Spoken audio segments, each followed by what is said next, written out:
விருதுநகர் மாவட்டம் கிருஷ்ணன் கோவிலில் கல்வி பணியில் கடந்த 34 ஆண்டுகளாக சிறப்பாக சேவையாற்றி வரும் பிபிஎம்எம் கல்வி நிறுவனங்கள், கலை மற்றும் அறிவியல் கல்லூரி, பொறியியல் கல்லூரி, நர்சிங் கல்லூரி, கல்வியியல் கல்லூரி உள்ளிட்ட பல்வேறு கல்வி நிறுவனங்கள் ஒரே வளாகத்தில். சேயோன் இந்த ஒரு விவகாரம், 2 விவகாரங்கள் தொகுதி மறுவரை தொடர்பாக பரஸ்பர கருத்து விமர்சனங்கள் அல்லது கேள்விகள், ஐயங்கள், இந்த ஊழல் ஃபைல்ஸ் தொடர்பாக எழுதிருக்கக்கூடிய நிறைய கருத்து விமர்சனங்கள் எப்படி பார்க்குறீங்க சேயோன்?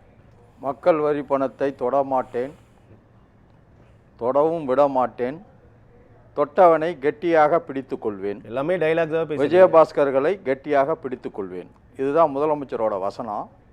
தமிழ்நாடு சட்டப்பேரவை நிகழ்வுகளை பார்க்கும் பொழுது ஏதோ நமக்கு சினிமா ஷூட்டிங் நடக்கிற மாதிரியே ஒரு ஃபீலிங்கில் இருக்கும். ஏன் அப்படி நினைக்கிறீங்க? பஞ்சு டைலாக்.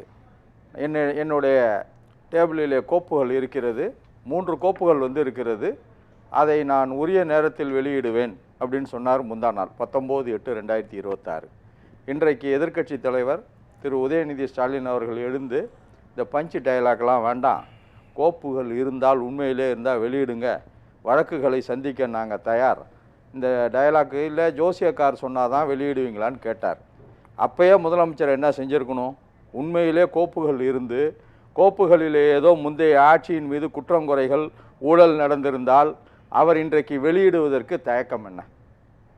வசனம் பேசி நீங்க சொல்றதை பார்க்கும் பொழுது கோப்புகள் இருப்பதிலேயே ஏதோ ஒரு ஐயம் இருப்பதா தெரியுது. யாருக்கு? நீங்க கோப்புகள் இருப்பதிலே அந்த கோப்புகள் இருக்கிறதா இல்லையா அல்லது ஒரு புனைவா என்பது போல இருக்கு. அதாவது கோப்புகள் இருக்கும், ஆனால் அந்த கோப்புகளில் ஊழல் இருக்காது. அதனால்தான் முதலமைச்சர் கோப்புகள் இருக்கிறது அப்படின்னு சொல்றாரு. கொஞ்சம் ஊழல் இருந்தால் வெளியிட்ட வேண்டியதானே, இன்னைக்கு மத்தியானம் வெளியிட்ட வேண்டியதானே. காலையிலே எதிர்க்கட்சி தலைவர் கேட்டார்ல, மத்தியானம் வெளியிட்டு இதெல்லாம் உங்கள் அரசில் உள்ள ஊழல்கள்னு சொன்னால் அதுக்கு விளக்கம் சொல்கிறதுக்கு நாங்கள் தயாராக இருப்போம்ல. அதை வெளியிடாமல் சினிமாவில் இந்த வில்லனை பார்த்து ஹீரோ சொல்கிற மாதிரி வா பார்த்து போங்கிற மாதிரி கோப்புகள் இருக்கிறது, அதை நான் வெளியிட வேண்டிய நேரத்தில் வெளியிடுவேன்னா, இப்போ அசம்பிளியில் வெளியிடாமல் எங்கே வெளியிடுவீங்க சொல்லுங்கள்.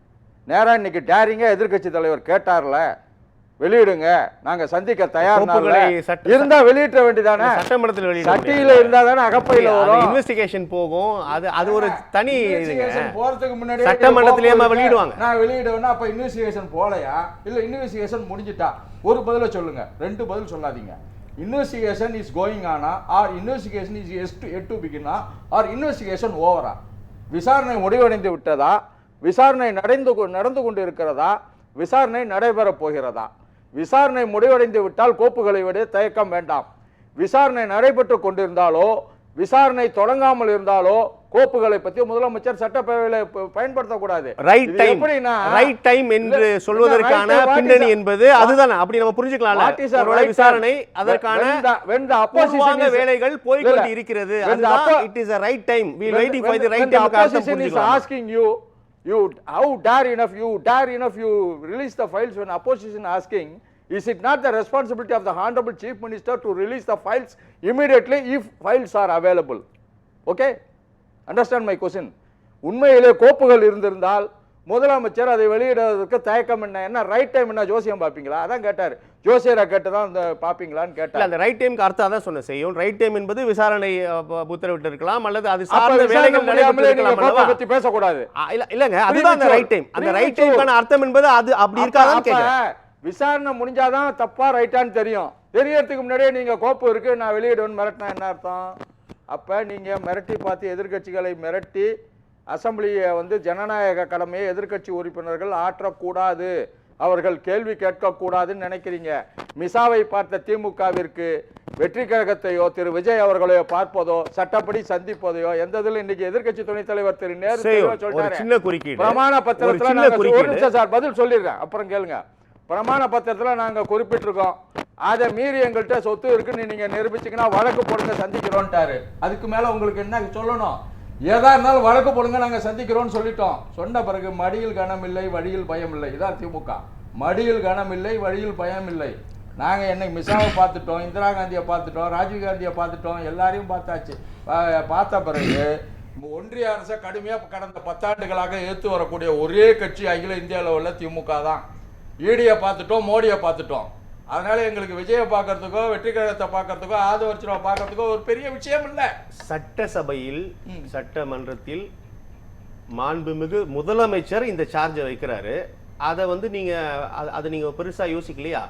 அது அந்த கோப்பே இல்ல அந்த கோப்புல இருந்தா நீங்க பண்ணுங்க, காலையில நாங்க சார்ஜ் வைக்கிறோம் மதியானமே நடவடிக்கை எடுக்க என்பது ஒரு முதலமைச்சர் சொல்றது வந்து அவ்வளவு எளிதா கடக்க விரும்புறீங்க? முதலமைச்சர் சொல்லி 2 நாள் ஆகுது. முந்தா நாள் சொன்னாரு 19/8 சொன்னாரு. இன்னைக்கு எதிர்கட்சி சொல்றாரு நீங்க தைரியம் இருந்தா வெளியிடுங்க, நாங்க சந்திக்க தயாருங்கிறாரு. வெளியிட வேண்டியதானே? அதுக்கே பதில் இல்ல. அப்ப சட்டியில ஒண்ணும் இல்ல, அகப்பையில வரல. சட்டியில இருந்தால் அகப்பையில் வரும். அதனால இந்த மிரட்டல்களுக்கு உருட்டல்களுக்கு திமுக மிரட்டலா தான் பார்க்கிறீங்க. இது ஒரு வெற்றி மிரட்டல். மிரட்டல் இல்ல, வெற்றி மிரட்டல். அதனால இதுக்கெல்லாம் திமுக அஞ்சாது. இன்னொரு விஷயம், தொகுதி வரையறை பொறுத்தவரை டபுள் ஸ்டாண்டு விஜய்க்கு அது இல்லன்னு விளக்கம் கொடுக்கிறாரு. 8-12 தவறாக சித்தரிக்கப்படுகிறது. நாங்க ஒரே நிலைப்பாடுல தான் இருக்கிறோம் அப்படின்னு விளக்கம் தருகிறார் பொதுப்பணித்துறை அமைச்சர். Difference between no delimitation and fair delimitation. Of course. What Vijay spoke in MP's meeting. தேவை freeze delimitation ல நிக்கறாங்க. இல்ல, what Vijay spoke in MP's meeting and what he passed resolution in the assembly is no delimitation. What yesterday Vijay spoke in CM meeting is no fair delimitation. அதாவது தமிழக எம்பிக்கள் கூட்டத்திலும் தமிழக சட்டப்பேரவையிலும் முதலமைச்சர் விஜய் அவர்கள் பேசியது இந்த தொகுதி மறுவரை தேவையில்லை. ஆனால் நேற்று முதலமைச்சர்கள் மாநாட்டில் அமித்ஷா முன்னாடி பேசினது வந்து தமிழக மக்களுடைய உரிமைகள், தென்னக மக்களுடைய உரிமைகள் பாதிக்கப்படாமல் அந்த மறுவரை இருக்க வேண்டும் என்று சொல்லியிருக்கிறார். அப்ப நீங்க போன வாரம் ஒரு ஸ்டாண்டு, இந்த வாரம் ஒரு ஸ்டாண்ட் எடுக்கிறீங்க. எந்த ஸ்டாண்டில் நீங்க நிக்க போறீங்க சொல்லுங்க?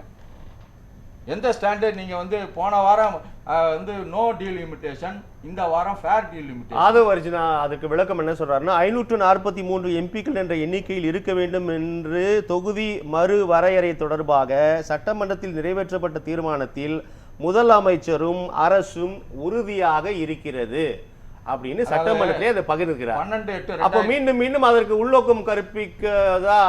கற்பிக்கல, விளக்கம் கொடுக்குறாங்களே. நீங்க ஒரு சார்ஜ் வைக்கிறீங்க, உடனே அதுக்கு விளக்கம் தராரு. ரெசல்யூஷனை அப்படியே ஆப்டா உங்கள்ட்ட படிக்கிறேன், நீங்களே விளக்கம் சொல்லுங்க. அது நம்ம படிச்சிட்டோம். 12/26ல the resolution urges that total members of the House of People Lok Sabha should be made permanent at 543. இதுதான் ரெசல்யூஷன். 543க்கு மாற்றம் செய்ய. ஆமாங்க, அந்த நிலைப்பாடுல இருக்கிறதுன்னு சொல்றாங்க. நீங்களே ஒன்னு யோசிக்கிறீங்க. 28/2026 தென் மண்டல கவுன்சில் கூட்டத்தில் முதலமைச்சரோட உரை, I therefore urge the union government to provide a clear legislative assurance that no state will suffer a reduction in its percentage of representation in parliament on accounts of its success in population. அப்ப 543 freeze பண்ணுங்கன்னு சொன்னதும் எண்ணிக்கை மக்கள் தொகைக்கு குறையாமல் பார்த்து கொள்ள வேண்டும்ங்கிறதுக்கும் vast difference. என்ன பிரச்சனை? நோ டீலிமிட்டேஷன், ஃபேர் டீலிமிட்டேஷன் செய்யும். 543 ஒரு வாதத்திற்காக தேவையில்லைங்கிறீங்க அப்படி சொல்லி. அது எப்படிங்க ஃபேர் டீலிமிட்டேஷன்? 28ல வந்து நியாயமான மறுவரை கொடுங்க, தொகுதி மறுவரை கொடுங்கங்கிறீங்க. அப்ப என்ன அர்த்தம்? யாரை ஏமாத்துறீங்க? அதாவது தமிழக வெற்றி கழகமும் திரு விஜய் அவர்களும் பூனைக்கும் காவல், இது பாலுக்கும் காவல் பூனைக்கும் தோழன். காங்கிரசுக்கு ஆதரவாக 12/8/2026 தீர்மானம், பாரதிய ஜனதா கட்சிக்கு ஆதரவாக 20/8/2026 தீர்மானம். இல்ல, அதான் இல்லன்னு சொல்றாங்க. இல்ல, அவங்க சொல்றாங்க நீங்க அந்த சார்ஜ் வைக்கிறீங்க, நீங்க அந்த சார்ஜ் வைக்கிறீங்க. உலகமே சொல்லுது. உலகமே சொல்லுது. எங்க சொல்லுது? என்ன உலகம் சொல்லுது? ரெட்டை வேடம் போடுற எந்த உலகம் சொல்லுது? ஆப்போசிஷன் சொல்றாங்க. சட்டமன்றத்துல அதுக்காக நான் ஆப்போசிஷன் சார்ஜ் வைக்கிறீங்க, அதுக்கு விளக்கமா தராங்களே. சேவ் நியூஸ் 7 தமிழக அரசுக்கு ஆதரவா இருக்குங்கிறதுக்காக நான் ஒத்துட்டு போக முடியுமா? உலகமே சொல்லுது. உள்ளோக்கெல்லாம் கற்பி கூடாது. உங்க வார்த்தையை பின்னுவாங்க. நோ லிமிட்டேஷன் விவாதத்தை எடுத்து நான் பேசிட்டு இருக்கேன். நோ லிமிட்டேஷன் வேற கற்பித்தம்லாம் வேண்டாம். No limitation, fair delimitation. என்ன சொல்றீங்க? நீங்க சொல்லுங்க. அதுக்கு விளக்கம் நாள்ல விளக்கம் கொடுத்து சட்டமன்றத்துல விளக்கம் கொடுக்குறாங்களே. என்ன சட்டம் என்ன சொன்னாங்க? பொதுப்பணித்துறை அமைச்சர் ஆதவர் சொல்றது நான் வர ராஜசேகர் வர முதலமைச்சர் சொல்றது என்னோட அவங்களே விளக்கத்தை. முதலமைச்சர் தீர்மானத்தை எடுத்துப்பீங்களா? ஆதவர்ஜினா பேசி அவை குறிப்புல இருந்து 26 தடவை இதுவரை நீக்கி இருக்காங்க. இந்த இஷ்யூ நிக்கிறல. இந்த இஷ்யூ இல்ல, 26 தடவை ஆதவர்ஜினாவோட பொறுப்பட்ட அது வேறங்க. அது வேற. இந்த இஷ்யூ பேசுறீங்க. இந்த இஷ்யூல 26 முறை நீக்கப்பட்டது வேறு ஏதேதோ. நம்ம பேசுறது தொகுதி மறு வரையறை. அது நீக்கப்பட்டிருக்கானா இல்ல? நீங்க டைவர்ட் பண்ண வேணாம். டைவர்ட்ல நாங்க உங்களுக்கான விளக்கம் எங்களுக்கு தெரியாது சார். ஃபைன், உங்களுக்கான விளக்கத்தை நான் வரேன். உங்களுக்கான விளக்கத்தை நீங்க ஒரு சார்ஜ் கேக்குறீங்க. நான் விளக்கம் சொல்ல ரெடியா இல்ல உங்க சார்ஜுக்கு நான் இல்ல. செய்யோன் மக்கள் தீர்ப்பு தொடர்பாக உங்களுடைய கருத்து பார்வை. மக்கள் தெளிவாக தானே சொல்லியிருக்காங்க. அரசியல் நோக்கம் அதிகமாக கொடுத்துருக்கனால சொல்கிறீங்களா? அரசியல் நோக்கத்துக்காக தான் ஃபைல்ஸுங்கிறாங்க. சட்டப்பேரவையில் எதிர்க்கட்சிகள் கேட்கக்கூடிய கேள்விகளுக்கு பதிலளிக்காமல் எதிர்க்கட்சிகளை மிரட்ட வேண்டும், ஜனநாயகத்தினுடைய குரலை நெரிக்க வேண்டும் என்பதற்காக. ரெண்டுத்துக்குமே கிரவுண்ட்ஸ் இருக்குல்ல. இது வெறுமனே அரசியல் நோக்கம் அப்படின்னு கடந்து போயிடுவாங்களா, இல்லை கடந்து போக முடியுமா? இல்லை, இப்போ 60 67%, இணையதளத்தில் 60%, தொலைக்காட்சியில் 67%னா தமிழக மக்களுடைய பிரதிபலிப்பு, எண்ணத்தினுடைய பிரதிபலிப்பு அது. அப்போ மக்கள் வந்து நேரலையை பார்க்கக்குள்ள தெளிவாக புரிஞ்சுக்கிட்டாங்க, இந்த அரசு இரட்டை வேடம் போடுகிறது, இந்த அரசு இல்லாத ஒன்றை இருப்பதாக காட்ட முயல்கிறது, ஃபைல்ஸ் இருக்குது. அதாவது குழந்தைங்க பொம்மை கேட்டால் அப்பா அம்மா பொம்மை வாங்கக்கூடாது, பூதம் வரும்பாங்க, மிரட்டுவாங்க. அந்த மாதிரி ஃபைல்ஸ் என்ற பூதத்தை காட்டி முதலமைச்சர் விஜய் எதிர்க்கட்சிகளை மிரட்ட நினைக்கிறார். பூதமல்ல பிசாசையே பார்த்தவர்கள் திமுக, அதனால் நாங்கள் பயப்பட்டதே கிடையாது. என்ன காரணம்னா 2011லேருந்து 2016 வரை அம்மையார் ஜெயலலிதா ஆண்டு கொண்டு இருக்கும் பொழுது நில அபகரிப்பு வழக்கு என்று போட்டு எங்களை முடக்க நினைத்தார்கள். அத்தனை வழக்குகளை முறியடித்து தான் மீண்டும் 2021 ஆட்சி அமைத்தோம். அதனால் இந்த வழக்கு போடுவோம், ஃபைல்ஸ் இருக்குது, அது இருக்குது, இதெல்லாம் பூச்சாண்டித்தனம்னா திமுக எடுபடாது. அதனால தான் மக்கள் தெளிவாக அது அரசியல் நோக்கம்னு 60% 67% வழங்கியிருக்காங்க. திமுகவினுடைய எண்ணத்தை தமிழக மக்கள் பிரதிபலிக்கிறார்கள். இன்றைக்கு தமிழக சட்டப்பேரவை நடந்தால் திமுக நிச்சயமாக 3 அடுத்த இடம் தவறு செய்வதால் அதுக்கும் கொடுத்துருக்காங்க மக்கள். அது எவ்வளோன்னு பாருங்க, எவ்வளோ சதவீதம் பாருங்க, சதவீதத்தை பாருங்க sir. 60 where is 60 and 67 where is other percentage, not even half, பாதி கூட இல்லை. அதனால உதயநிதி எதிர்க்கட்சி தலைவர் திரு உதயநிதி தவறு இல்லை என்று மக்கள் தீர்மானித்து விட்டார்கள் அப்படின்னு புரிஞ்சுக்கிறீங்க. அதாவது தவறு இருக்கா இல்லையாங்கிறத மக்களோ நாமோ சொல்ல முடியாது, நீதிமன்றங்கள் தான் விசாரணைக்கு பின்னு சொல்லணும். ஒன்று கேட்டீங்க, கரெக்டாக கேட்டீங்க. அதாவது ஆரம்பத்தில் அவங்கள பார்த்து, வெற்றி கழகத்தினுடைய ஆதரவாளர்களை பார்த்து இன்னும் விசாரணை நடந்து கொண்டு இருக்கிறதான்னு அவரும் ஆமான்னு சொன்னார். விசாரணை நடந்து முடியாத பட்சத்தில் நீங்கள் ஏன் ப்ரீமெச்சூர்டாக ஃபைல்ஸ் இருக்குன்னு மிரட்டுறீங்க? விசாரணை முடிச்சிட்டோம், உங்களுடைய ஊழல் தெரியுதுன்னு சொன்னால் ரைட்டு. விசாரணை நடந்து முடிந்து விட்டால் நீங்கள் ஃபைல்ஸை காட்டி சட்டப்பேரவையிலோ இல்லை வெளியிலையோ கூட நீங்கள் வெள்ளை அறிக்கையை தாக்கல் பண்ணலாம். விசாரணை நடைபெற்று கொண்டிருந்தாலோ, விசாரணை நடைபெற ஆரம்பிக்காமல் இருந்தாலோ நீங்கள் பேசவே முடியாது. அதனால தான் இது அரசியல் நோக்கம்னு மக்கள் வாக்களித்திருக்காங்க. திமுகவுடைய எண்ணத்தை மக்கள் பிரதிபலித்திருக்கிறார்கள். அதனால் இன்னைக்கு திரு உதயநிதி ஸ்டாலின் அவர்கள் சட்டப்பேரவையில் பேசியதை மக்கள் முழு மனதுடன் 60 67% மக்கள் ஆதரிக்கிறார்கள். இதுதான் தமிழக மக்களுடைய எண்ணம்.